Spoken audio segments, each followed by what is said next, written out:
Bishop w'uburebezi bwa Bunyoro Kitara Right Reverend Samuel Kahuma owayemekerwa mu mwaka gwa 2016 ufutandukana nyencyakare naija kuba nasibura abakristayo okwetorora diocese ababandi abanyarugabo inganya zaitinywena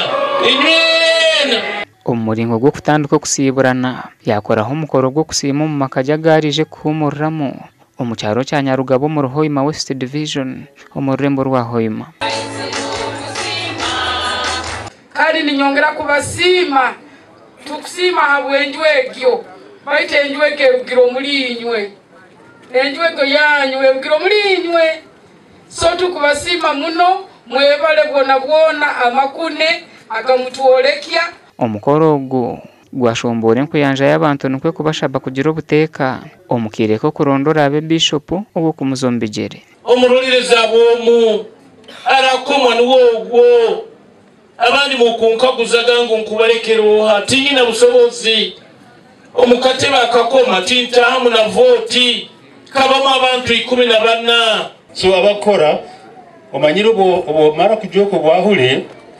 oijuke ngo kokotahiro mu bwahule akasumi kalihika no genda. There is time to come and time to go. So mwetekanize aba emyaka yange aba kristabe emyaka yange mukimanyire hakabaho isabarorerezi ayasabire provincial assembly kumongera emyaka mumanyire.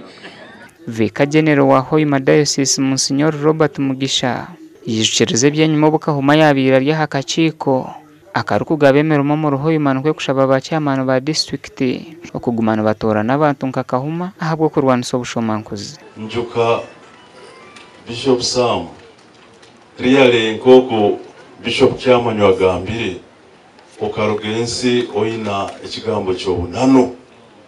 akufera ho musaijogo kandi tukwenda kusima habo busaba dikono oboleka tuzaire kandi watwongeraho obwakyangwali emotoka y'omusaba dikono nkagigura. Bishop Kahuma bwa hatayine emyaka nkaganena kandi emyaka yo kumura nkaganetano naija kugisyo mu mwaka gwa 2024 omukwezi kwa munana gashakwa nwagaba Ambrose Katoto.